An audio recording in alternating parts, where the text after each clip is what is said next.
Қайырлы күн оқырман, менің YouTube каналыма қош келдіңіздер. Бүгін балаларға витаминдерді қалай беру керек, витаминді қашан беру керек және витаминге құмар ата-аналарға арналған блог болады. Жалпы сіз егер балаңызға әрдайым витамин беріп жүретін болсаңыз және баттың фирмаларының бүкілінің атауын жаттап алған ата-ана болсаңыз, бұл видеоны аяғына дейін көріңіз. Балаға негізі витамин қажет, бірақ белгілі жағдайларда ғана. Бірақ мен көп байқаймын өзімнің алдыма консультацияға келетін пациенттерден де және өзім жалпы сөйлесіп жүрген адамдардың аузынан да қазіргі уақытта биологически активный добавканы сататын фирмалар, сататын жалпы соны тұтынатын адамдардың да саны өте көбейіп жатыр. Енді бір ғана бұл жерде алаңдаушылықты шақыратын мәселе ол баланың ағзасына қандай витаминнің қажет екенін және ненің тапшы екенін анықтамай ақ өз бетінше ата-аналардың витаминдерді оңды солды беруі.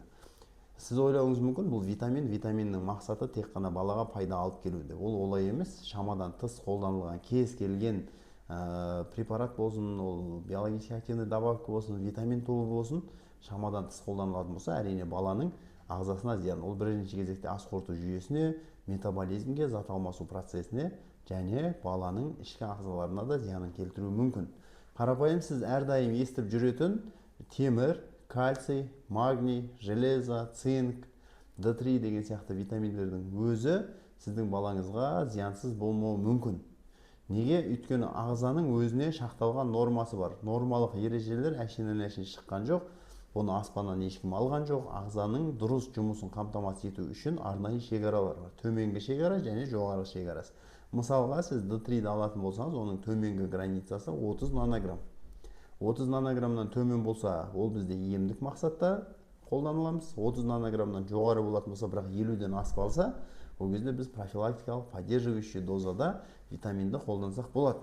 Енді D3-дің негізгі көзі ол күн көзі арқылы алынатын витамин. Күннің теріге түсу арқылы D3 синтезделетінін, өндірілетінін әрбір ата-ана қазіргі уақытта білет. Бірақ соны біле тұра біз қандай қателік жасаймыз? Баланы сыртқа көп алып шықпаймыз. Күннің көзіне шығармаймыз, жаздың күні күнге закалят етпейміз. Соның салдарынан бізде D3-дің деңгейі төмен түседі. Оның үстіне қазіргі мына гаджет технологияның дамуына байланысты балалар тайгетак сыртқа шықпайды. Сыртқа шықса да біз өзіміз ішке кіруін талап етеміз деген сияқты факторлар D3-дің деңгейінің төмен түсіп кетуіне алып келеді. Ал енді ол төмен түсіп кеткен D3-ді толықтырған әрине дұрыс. Бірақ кейбір ата-аналар бар, жыл 12 ай ешқандай D3-ді тапсырмай D3 витаминін бере береді. Менің жалпы практикамда сондай ата-ана болды. Ешқашан баласы 6 жаста ешқашан D3-ді тексермеген, бірақ соңғы 1 жыл көлемінде тоқтаусыз D3-ді берген. Және оның дозасы баланың салмағына өте көп. Енді D3-дің нормадан асып кетуі ол ағзада бір шама асқынуларын алып келген. Яғни D3 нормадан көп болуына байланысты кальцийдің ағзадағы мөлшері өзгерген. Кальций өзгергеннен кейін сүйектерде деформациялар пайда бола бастаған. Енді ата-ананың келіп отқан шағымы баланың аяғы қисайып жатыр, аяғын дұрыс баспай жатыр деген сияқты шағымдармен ата-ана консультацияға келді. Енді бұл бір ғана мысал. Енді одан бөлек мысалға железаның өзін ата-аналар әр 6 айда тапсыру керек екенін көп ата-ана тіпті білмейді. Егер балаңыз сіздің 1 жасқа дейін болатын болса, әр 6 айда 1 жастан асқан балаға жылына 1 рет міндетті түрде темірді, жалпы қан анализін, ферритинді барлығын тапсырып көріп отырғандарыңыз дұрыс.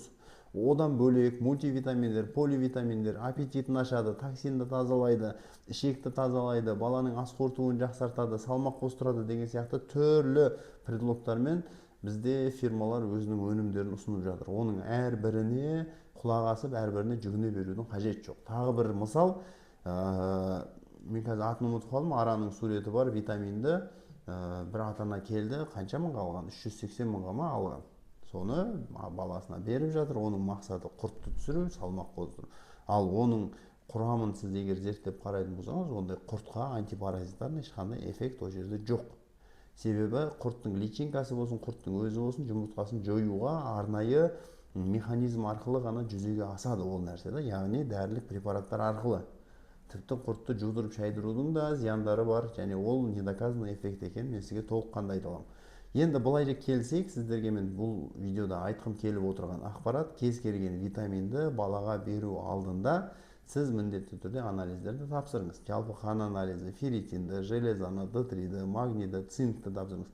және міндетті түрде дәрігермен кеңесіңіздер. Әр витаминнің дефициті кезінде балада арнайы көріністер, сіз байқамайтын, бірақ дәрігердің көзі шалатын ықтималды жағдайлар, көріністер болуы мүмкін. Содан исходя сізге дәрігер айтуы мүмкін, мына витаминге тексеріп көрейік, сіздің балаңызда мынандай шағым болып жатыр.